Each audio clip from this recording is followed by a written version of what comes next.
Welcome to the Dead Astrologer Society on paramaniaradio.com. This is episode number 4, How the Outer Planets Changed Astrology. I'm your host, Donna Woodwell. I'm an astrologer, hypnotist, magician, author, chief troublemaker. Just take your pick. You can find me at 4moonsastrology.com here in Austin, Texas. You know that weird little city in Texas? And that is F-O-U-R, moonsastrology.com. And, like our tagline for the show says, the Dead Astrologers Society is where history meets mystery. Every week we have a special group of guests, just like tonight, talking about a topic from the vast history and cultural expanse of astrology. You know, this is astrology way beyond the pages of magazine horoscopes, so don't think you're going to find out what it all means for your sign tonight. Our guests are eclectic, but we're all star lovers, and we love exploring the myriad ways humans have yearned for the sky. And we love exploring them with you. So if you haven't checked it out, there is a chat room at paramaniaradio.com that you can text your questions in for us tonight. In tonight's episode 4, we will be talking about how the outer planets changed astrology. So for those of you who are not astrologers, which is most of you, let me give you a little bit of a background. If you can imagine a world with no electric lights and all you had at night was the expanse of the sky, what you could see would be the sun, the moon, and the other planets, the visible planets, Mercury, Venus, Mars, Jupiter, and Saturn. But that was it. And for thousands of years, we went on with this worldview where we had an understanding of how things worked. All of a sudden, one night in 1781, a man named William Herschel pointed up his telescope and realized, oop, that's not all there is. There's a few more planets out there. And it changed the way we all saw the world, from astrology to astronomy to everywhere else, but especially astrology. And so tonight we're going to be talking about that. And I have 2 amazing guests tonight. One is the lovely Enid Newberg, who you have heard from before. Enid is an astrologer and also the current president of Kepler College, an online college of astrology in Seattle, Washington. We also have Kenneth Miller, who is an astrologer in San Diego, California. He is an Indian astrologer whom we haven't had on the show before. This is astrology as practiced in the country of India. He is also a board member of the Council of Vedic Astrologers and has a master's degree from Kepler College in comparative cross-cultural astrology. And so, yes, unlike our other episodes, tonight our guests know each other. So, Enid, Kenneth, say hi. Hello. Thank you for inviting us. Yay, Thank you very much, Donna. This is going to be fun. So, why don't one of you take the floor and talk about the discovery of Uranus that got the ball started? Well, I'd actually like to correct that a little bit, because Uranus, in my opinion, was like the second big shakeup. The first big shakeup happened a bit before that, when Galileo pointed his telescope up and in 1609 and realized that the moon was not perfect and everything above the moon was not like we thought it was.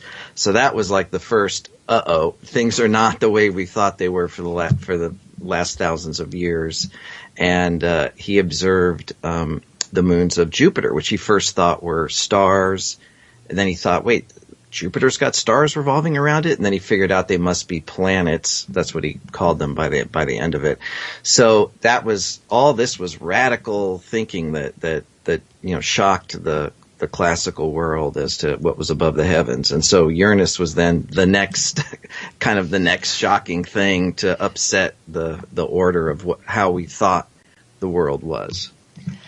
Actually, it's interesting to look at the church at the same time, because as you have astrologers who are getting both excited and kind of a combination of excited about this new stuff, but no, we'll keep on with all of what we've been doing until Uranus.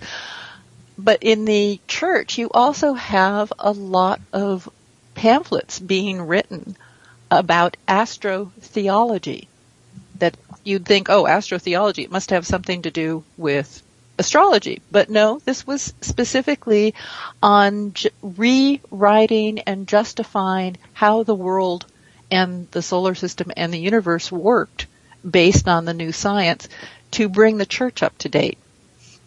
So it was a whole process going on, not just with the astrologers, but with the church people too. And what's interesting is you find some books that overlap and some where the church is still, whoever is writing is still laying out the basic wonders of the solar system and speculating, even in the late 1700s, early 1800s, on, of course, there must be life on Uranus.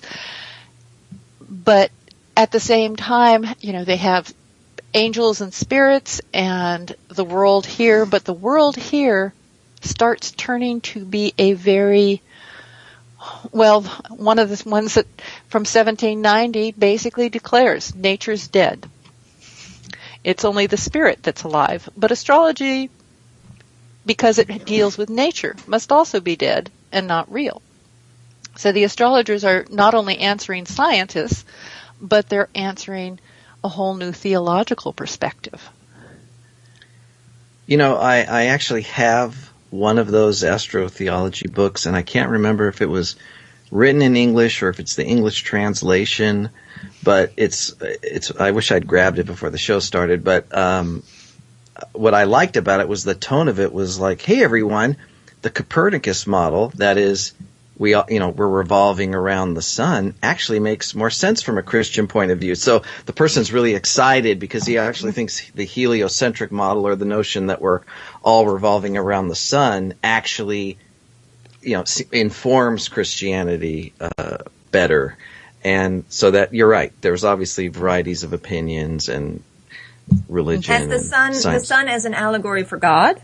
Yes. Yes. Yes.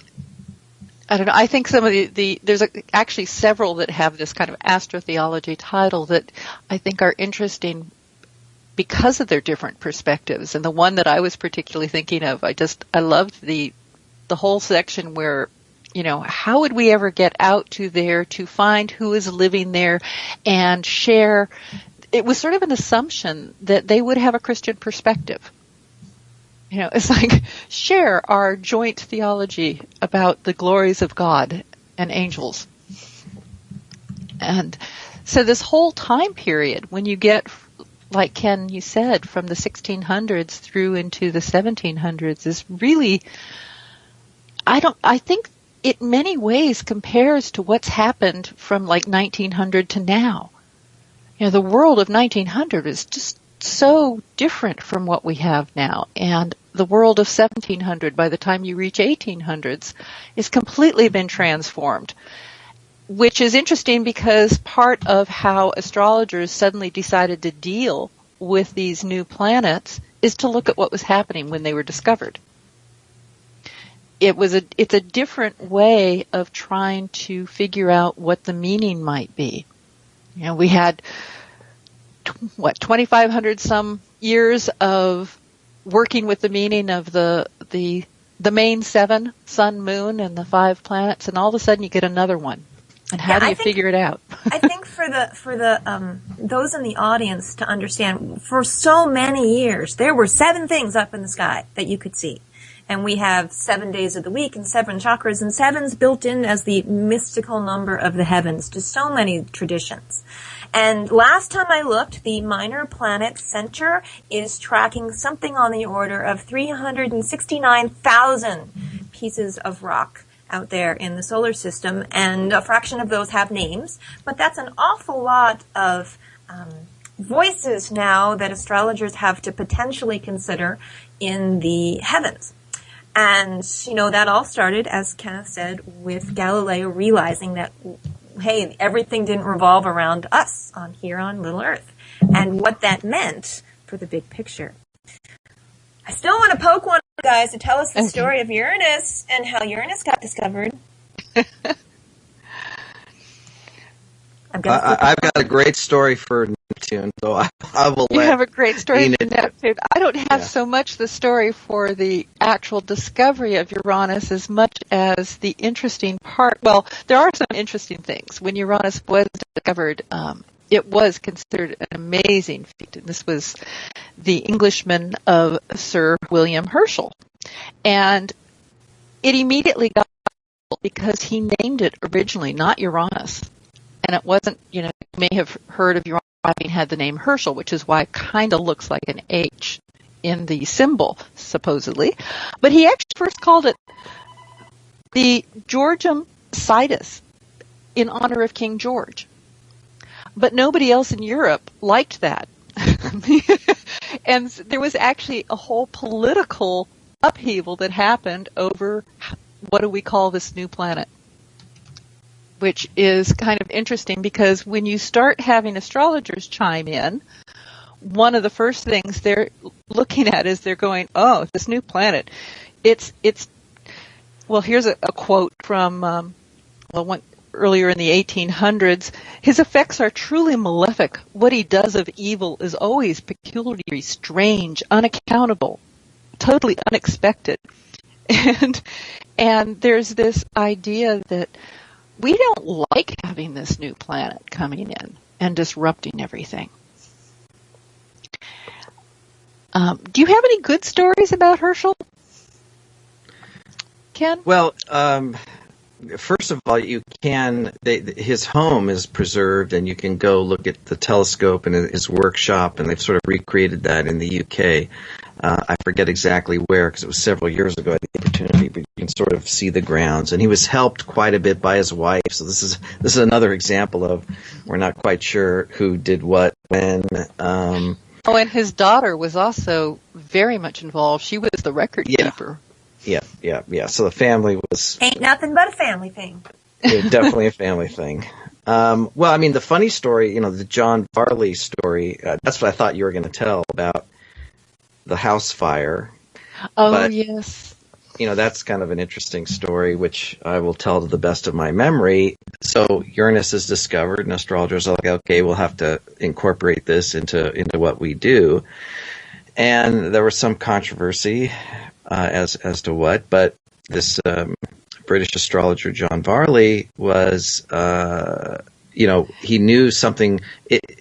There was I wish I had the date, and maybe one of our listeners, if they can put this in the little memo box, and we can actually punch up the chart. But he knew something was going to happen, so he stayed home, and what happened was a fire broke out in his home, and his son records that he just sat there writing in his notebook about his new discovery as everyone else was trying to put out the house fire, but he didn't lift a finger to bring water to it. And of course, and he lost everything except his little notebook. But he was so excited. He was like, all those losses were well worth discovering that Uranus rules, fires and unexpected things. Right. And he was, I think that's one of the better stories as he's going, because he was actually trying, he had decided that it had to be something unexpected and different, and he might get run over or suffer some kind of accident, and so the stay at home and then have a fire was, he was. The unexpected found him. The unexpected found him. And, of course, this was 1781, which is between the American Revolution and the French Revolution. So change is in the air. Which gets back to your idea, Enid, about astrology and meanings coming with what's going on in the culture at the time. Well, yeah, you have Peru is getting some basically total uprising between the Indian nobility and the European conquerors. You have Islamic order getting set up in Algeria, which is making a lot of people unhappy. You've got the American Revolutionary War still going on, and finally starting to reach its end by the time in 1781. I do think it's interesting that the Critique of Pure Reason comes out that same year. Immanuel Kant. Right.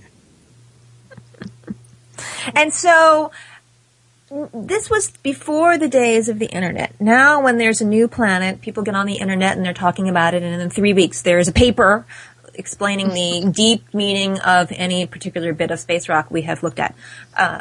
But it was a little different back in the 1800s with no internet. Talk about how that process worked. How did astrologers even talk about what the meaning of a planet was? Well, with Uranus, it's kind of interesting because it takes it a while to get into the astrological literature.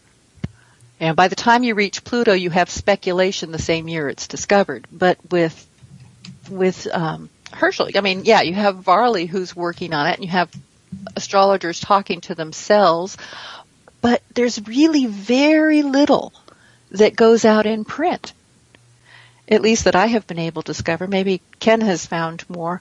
I do find that the symbol is showing up by 1791, so within 10 years, but it's almost almost 25 years after its discovery before you start having it showing up in the how to learn astrology books. Go ahead. No, I have more information about Neptune and especially Pluto's process. I haven't really looked at Uranus. But I did pull a few 18th century works. The recently reprinted Elements of Astrology by Dr. Broughton. And it's just interesting that he attributes all accidents to Uranus, where I think many astrologers would put Mars in that category. So I said, well, I wonder what he gives Mars, and he gives Mars injuries by sharp instruments, burns, firearms, but accidents in general he gives to Uranus. Well, it's interesting because one of the first astrologers who talks about Uranus is Raphael, the first Raphael, Robert Cross. And I do think it's funny that in a 1996 interview with Robert Hahn says that he was the astrologer who signed Uranus to Aquarius. And the first thing I understand about Raphael, he was a terrible astrologer by any standards, traditional or modern. So it's interesting, his logic as he was, to give the users, or not the users, the listeners, what we're talking about here is each of the astrological signs has an associated planet. And that planet is often referred to as the ruler of that sign. It means there's a strong connection between them. And so by the time, we're getting now to about 40 years, close to 40 years after Uranus is discovered, this one particular astrologer is deciding how this planet must be. Now that we have a new planet, we have to give it a sign to be the ruler of. So he went through the different planets. Mercury's associated with Virgo, Venus to Libra, and it goes on. So by that logic, the new planet must rule Aquarius. And that has become the astrological doctrine. Well, hold that thought, because we're going to talk about that in the second half when we talk about how this all relates to today. Why don't we switch into Neptune? Now, some of this conversation, I would imagine, about Uranus was slow because astrology was really in a low point at this place, in my understanding, where the scientific revolution had come up. There were still astrologers, but it wasn't nearly as widespread as it was in, say, the Renaissance, and it hadn't quite started having its rebirth yet. So how did we get to the run-up of Neptune? How did that process work? Well, they noticed that there was something weird about Uranus's orbit, and so they figured there had to be a planet beyond Uranus that was affecting the orbital rotation period of the planet. And so the notion that there was this other planet got scientists working on where is this other object? Can we find it? And two people came up with the sort of theoretical model of where this planet should be at about the same time. Someone in the UK and someone in Germany, French guy in Germany, and the Germans sort of published first, so they get credit for it. But we actually have the chart for the discovery of Neptune, which has, and I know the audience is not astrologers, but there are just some very simple features about it that I find very interesting. So, but before I describe it, what would you say Donna or Enid, are just some of the like 2 or 3 typical keywords we astrologers associate with Neptune. Confusions, delusions, dreams, visions. Okay. So they go out. They are so certain of where Neptune is going to be. They set up the telescope and within like 5 minutes have discovered Neptune. And in the sky, it's in Aquarius within a degree of Saturn. I mean, within a degree of Saturn. And it's about, in the sky to your eye, it's about 1 degree or about 2 full moons, because a full moon is about a half a degree, for those of you that want to like map this stuff out. So it's about 2 full moons distance above Saturn in the sky and around where the ecliptic is. So to me, it was weird that the planet that's associated with confusion and mystery was so, not only was it like predicted, like we think this is exactly where it was, and it was there, so that they found it immediately, but it was right by the planet that is associated with like concrete reality extraordinaire, which would be Saturn. Well, that's not entirely true. They did some research, a historian of astronomy, and published in 2009 that the actual first observation documented of Neptune is by Galileo. Because when Galileo was looking at those pictures of the moons that you mentioned earlier, there was this star next to it, and he kept noting the star in his notes, and he kept coming back to it thinking it was a little weird. And they realized later that what he was looking at was Neptune as one of the background things. And the only reason he didn't discover it then was because Neptune was at its station. And since it was moving so very slowly compared to what its normal motion would be, his observations just didn't last long enough to realize it was actually moving instead of a stationary star. So really, there was a lot of confusion about the discovery of Neptune, and Galileo would have figured it out when he was studying Pluto, which is ironic, given that Jupiter and Neptune are given rulership of the same sign. When I heard that story, I heard that it was Uranus that he saw. Because you can, on very rare occasions, see Uranus with the naked eye, and it would have been possible for his simple telescope to see that. So I'm not saying you may be right, but when that story was told to me, it was Uranus, the planet that Galileo I'll send you a link. mistook. Okay. Yeah, be interesting to see.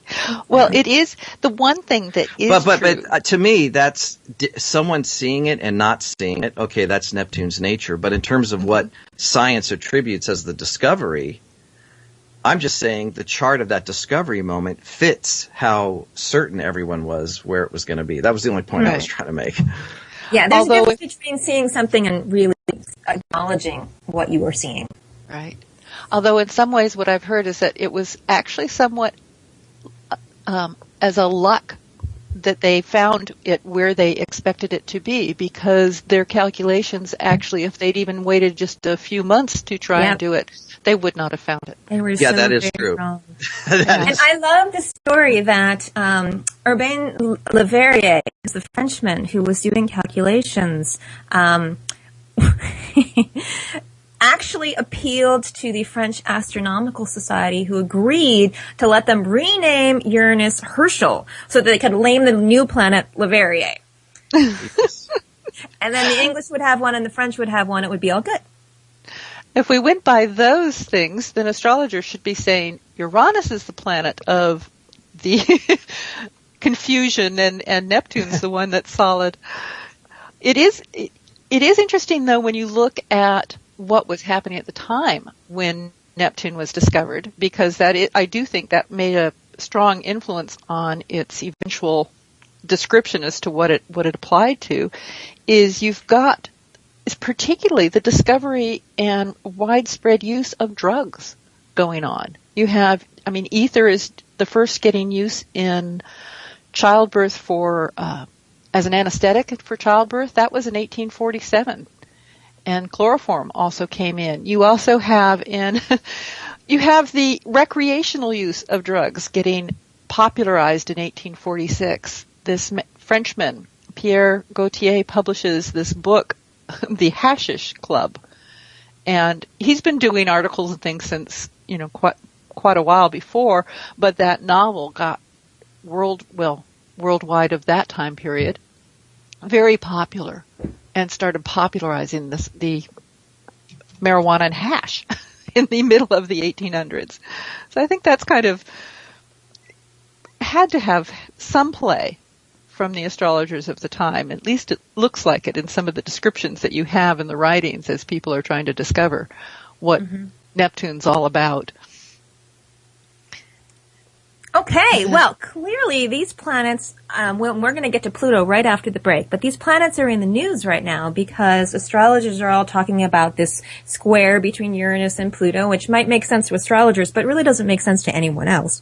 So, when we come back from the break, let's briefly touch on Pluto and its discovery, and let's talk about how this relates to astrologers and how astrology is practiced today, because I think that might be an interesting way to look at this for our listeners. So, I hope you enjoy the break. Run to the bathroom, listen to the groovy music, whatever you want, and we will be right back.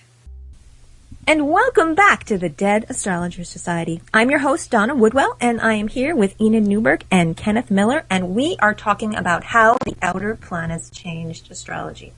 Just before the break, we were talking about Uranus and Neptune and their discoveries, and so we're going to talk about Pluto, which was the next, almost a planet, now not a planet, on the list. So Pluto, really, was Pluto named after the dog? Actually, I know the answer to that question. He was not. The dog was named after the planet. Yes, Pluto was named, the young girl who gave Pluto his name took it from the Greek mythology. But they're just about the same time, so for a long time people were going, must be named for the dog. Yeah, the only planet named for a Disney character instead of a Greek god. Yep, except it's the other way around. Oh, except it's not a planet anymore. That's why they demoted it, right? Yeah. It was just a dog. So, when was Pluto discovered? Pluto came in 1930, when we were just right after the Great Depression hit, the economic crisis. And they, just like with Neptune, they still weren't satisfied with what was happening with the orbits of Uranus and Neptune, and they thought there must be something else that's making it not quite be like it ought to. And so they kept looking and discovered Pluto. And Pluto's turned out to be a very odd planet from the astronomers' perspective, because its orbit is quite a bit different than the orbits of the rest of the planets. It's eccentric. It's eccentric, yes. Which you would think... Eccentric is the word astronomers use for a orbit not being a circle. So that was a joke for those of you It was a good joke, but it would have been a good way for astrologers to have decided that, Pluto's got this eccentric orbit. Maybe it is eccentric, but that's not what happened. What did happen? Pluto, basically, it was the mythology that informed the astrologers. And so Pluto starts to have this underworld mythology, although not as much when it was first discovered as in more modern times. When Pluto was first discovered, you're getting just some basic ideas about it as following along in line, and they felt that Pluto was a lot like Mars. And one of the astrologers of the time was talking about Pluto bears a relationship to Mars in the sense it's the exact opposite of Mars, Saturn the opposite of Uranus, Jupiter the opposite of Neptune, or the Moon the opposite of the Sun. So it was an idea of an unconscious or subconscious creator. And this is what's interesting to me, is that when you're in the 1930s through around the 1950s, a lot of the astrologers were saying that Mars was the unconscious side and Pluto the conscious. And then as the idea of the mythology got stronger and stronger, it's completely reversed now. And it's just changed the whole approach. And now Pluto is getting even considerably different in modern astrology, because we now have a whole branch called evolutionary, where Pluto is become one of the most important planets in the chart for determining the soul's purpose. Now, I think it's important to say that the girl who named Pluto thought that it was so far, so remote, and so cold.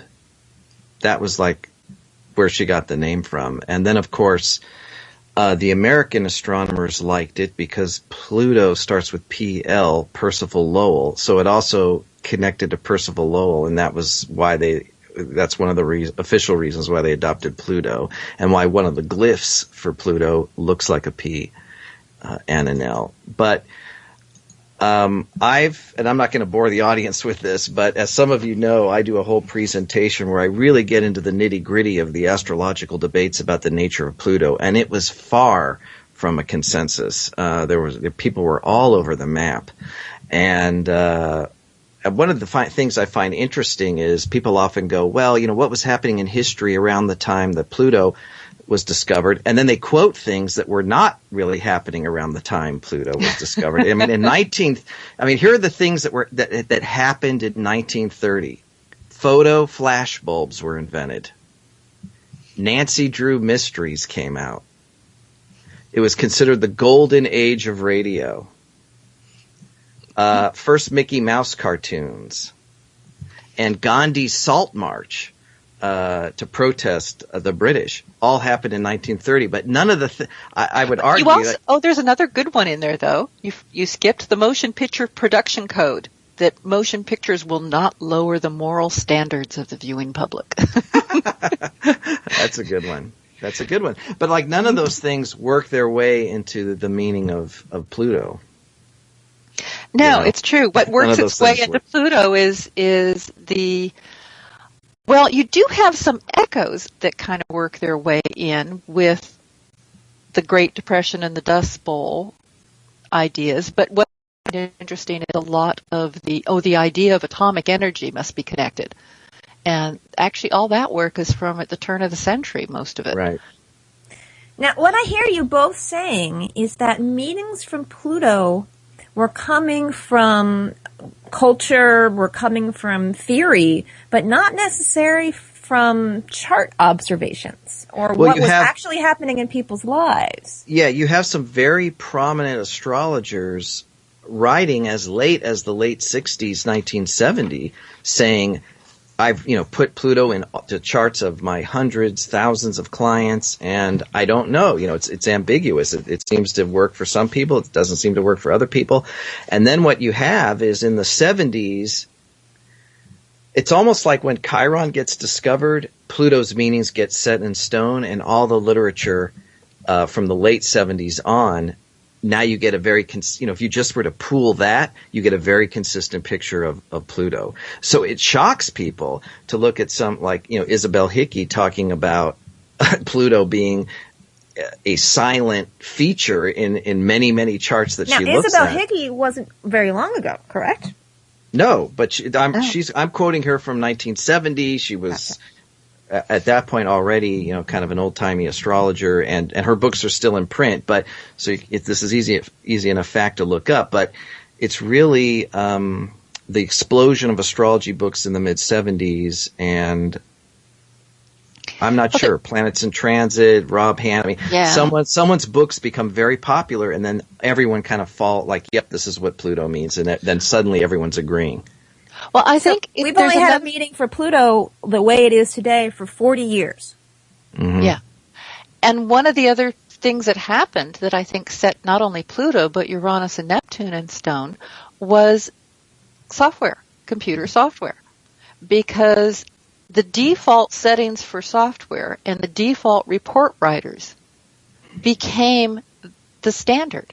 It's like this new, and it's really, some of the software starts getting worked on in the 70s. It doesn't really come out till the 80s, and then when you have Matrix software in 1990, when they had both a report writer and they had for the regular PC, and it was incredibly popular for astrologers to get that. And it seems that really solidified a lot of things in astrology that had been up for major argument. Enid, that's a really excellent point. I believe you and I were talking about this before the major international astrology conference that happened a few years ago, that the chart that was chosen for the start time of that conference had a planet placed next to this fixed star, in this case, not a planet, but the fixed star Caput Algol. And the reasoning being that Caput Algol was a sign of deep female transformative power, and that would somehow help ameliorate other things that were going on at the sky. Now, if you look at the old translations and use of Caput Algol, that's Medusa's head. That's Perseus whacking off Medusa's head, and it's usually associated with a lot of doom and gloom and beheadings. And to have an astrology conference start with the ruler of the chart conjunct the planet of beheading seems like an interesting choice, until you realize that if you look in the astrology software that they were using to do the calculations for that, it says under the meaning of that deep feminine power force and not beheaded Gorgon. And that changes things. The power of being the record keeper. The power of being the record keeper, definitely. That's interesting. And it reminds me of, there was an astrologer, Donna Cunningham, who said that Pluto was the planet of female sexuality. Wow. I don't think I'd want to go to that. If we're going to... Yeah, I know. I mean, I'm just saying there was a lot of controversy before things got straightened out. Well, it is interesting because right from 1930, you've got people wondering about Pluto. I mean, there's an article in 1930 in Rowton's magazine wondering if Pluto is, looking at Pluto from the mythology of wealth, because Plutos in Greek mythology was just underworld. Also gems and mineral wealth, and connected him with Leo, the sign Leo. Then in 1931, you have CEO Carter, another astrologer of that, well-known astrologer of that time period, thinking that Pluto might be related to Jupiter and Cancer. It's just, you've got all these interesting questions that are continuing on until, like you say, around the 1970s. And now we have 369,000 space rocks. So, yep. What we're saying is that astrology is continually changing. And we're working on those rocks one by one. But this might be a good segue to how modern astrology uses the outer planets. And I just want to quickly define like two different camps, and then you guys can argue whether you think I've accurately done it. But typically in modern Western astrology, there's this notion that the planets are akin to or associated with the signs. And so as new planets were discovered, it was like, oh, we got to figure out what sign is the most like this planet. And so you get Neptune eventually being signed to Pisces, Pluto eventually being signed to Scorpio, et cetera, et cetera. But the old style of thinking, and this is, what happened in India, because Indians knew that these planets were being discovered, there was a real sense that the planets owned the signs, like we're homeowners. So when there wasn't a need to, these new things that are way out that can't be seen with the naked eye, they're not going to have the exact same status as the planets that we've known all these years and that we can see with the naked eye. And so I've even talked to modern people that practice traditional astrology who kind of draw that line where there is a difference between the naked eye planets and the planets whose light is barely perceptible or only perceptible through a telescope. And so they're treated as sensitive points. They're not ignored in Western astrology, but they're not assigned arbitrary houses, because the whole system of meaning of traditional astrology is bound up with this kind of ownership scheme of the zodiac. I think you bring up a good point. There's one other one, though, too, and that's speed. I think that there's definitely, when you go from Saturn, which was the farthest out by visible, that's 2.5 years to make it around the whole zodiac, the whole 360 degrees. You get to Uranus, and it's 7 years, and it just keeps getting longer the farther out you go. You mean per sign? Per sign, yeah, per sign. Yeah. Yeah, not 7 years all the way around, but 7 years per sign. Sorry, didn't make that clear. But that's quite a bit of difference in effect, too, because if you're thinking about that, then you have in one time period how many people will have a certain combination. It increases hugely when you're getting to the outer planets of Uranus, Neptune, and Pluto. And yeah, let's get back to since we don't have a lot of astrologers, again, in the audience, when we're talking about this, most of astrology, it kind of looks, if you can think of it as a clock with a lot of different hands. And the hand for the moon goes around the clock every 28 days. And the so hands it's like the for second hand. Yeah. And the hand for the, Dumbledore had one of these in Harry Potter, I remember.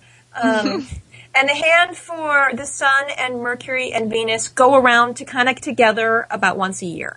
And then Mars takes about 2 years, and Jupiter takes about 12 years, and Saturn takes about 29 or 30 years to go around the circle. And as visible planets, those are things that happen in someone's lifetime. But once you get up to Uranus, we're talking a cycle of 84 years. And Neptune is about, 146 years? 107, someone will correct me. 100 and some odd years. Pluto is 246-ish years. And those are scales that have to do with collective things and nations because they are far longer than a typical human lifespan unless something changes technologically in the near future.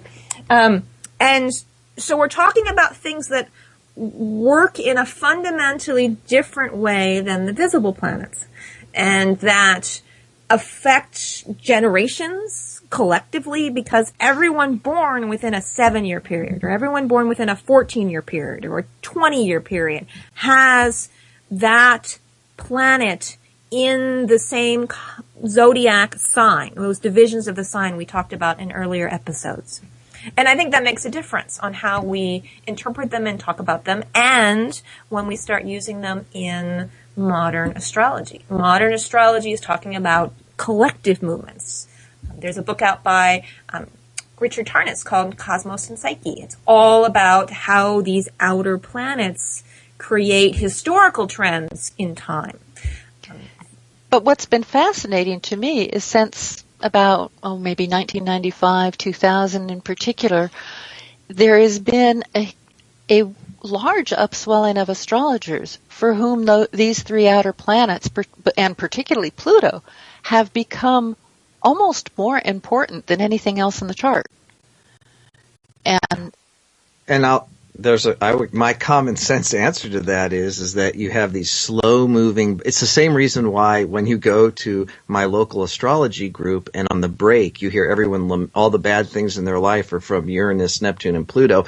I mean, they're so slow moving that anything bad that's happening in your life you can attribute to at least one of those three.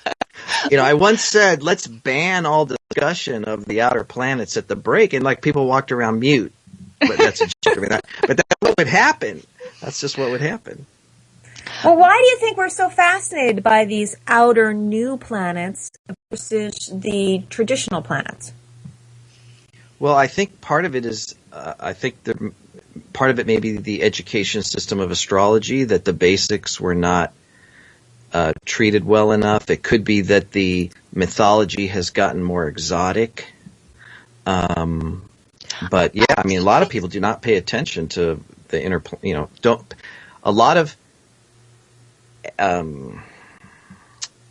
amateur astrologers or people that are just like the hobbyist astrologers, it's kind of more exciting to look at these big, dark beings floating on the periphery of our consciousness. Well, they are getting the good stories, and a good story goes a long way.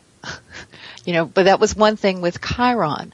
The asteroids had been around. Astrologers had kind of looked at them. The big four, Sirius, Vesta, the big ones in the asteroid belt were looked at from, way back in the 1800s.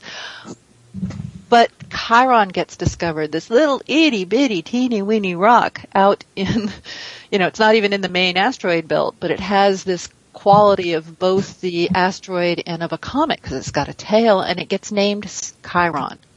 And suddenly in the 1977, when it's discovered, the whole idea of using these other planets takes off. And I think it's in large part because it's such a sexy story of the Chiron, the wounded healer, is resonating with a large number of the people in the United States at that time. Because we're a country of wounded healers. I mean, I once went to a lecture where every description of Chiron in all 12 signs could fit. I thought like all 12 of them I could relate to me. Because in a culture of wounded healers, it's very easy to pick an incident in your life that's like, oh yeah, this does sound like me. So it's like one of my favorite cartoons from that time is a man standing up in a large hall, and there's like 3 people in the audience, and the sign behind it is it's the conference for the functional family. Well, now that we are getting close to wrapping up again, how would you like to summarize this? Because what I'm hearing is that astrology is changing so much, we're not sure how we interpret anything anymore. So how would you say this has all informed astrology over the last 40 years? What does it mean for people who might be coming to see an astrologer? Enid? Oh, well, I think it's a hot potato. It is a hot potato, but I do think it means that you have to perhaps make some decisions in yourself over whether you think there is just a mythological divination quality to astrology, and that, that evolutionary soul type things resonate with you, or whether you actually think there might be something going on, because they're very different types of practitioners out there these days. We're missing a voice, which is the voice of a modern astrologer who advocates the modern rulerships and would really go to bat to that. Because I think all 3 of us sort of have a respect for the tradition. We are paying attention to what's into the sky now. I have some reservations about some of the features we've attributed to these outer planets just because I've gone into the history, particularly with Pluto. So I feel like in an Indian astrology, we're happy to not have to use them. And so it's what kind of astrology are you doing? Probably the more mythological astrology, the more interesting the outer planets would be to you. Not to say that Indian astrology is devoid of myths, because it's got a ton of myths. So now I realize that was a dumb thing to say. But, we're actually sort of missing, I think, the person who would like really be able to answer that question the best. Because if tomorrow you said, okay, can't use the outer planets anymore, I'd be like, fine, I can do fantastic astrology without them. Well, unfortunately, we don't have time to answer that question tonight, so we are going to have to do it in a future episode, which will just get everybody to keep coming back. So, you got a few more minutes left. How do we get in contact with you, Enid? Well, Kepler.edu, Kepler.edu is the website for Kepler College. We have free webinars and classes and all kinds of information up there. Okay, Kenneth, you. You can find me at celestialintelligence.com, but don't get your dictionary. You can also type in Kenneth D. Miller, D as in Donald, KennethDMiller.com, and that'll take you to where I am. Okay, and my name is Donna Woodwell. Of course, you can find me here next week at the Dead Astrologers Society. The Dead Astrologers Society is on Facebook at Dead Astrologers Society or on Twitter at just plain old Dead Astrologers. We hope to hear you tune in next week when we are talking about Culpepper's medicine, which is astrology and medicine. So come on back then.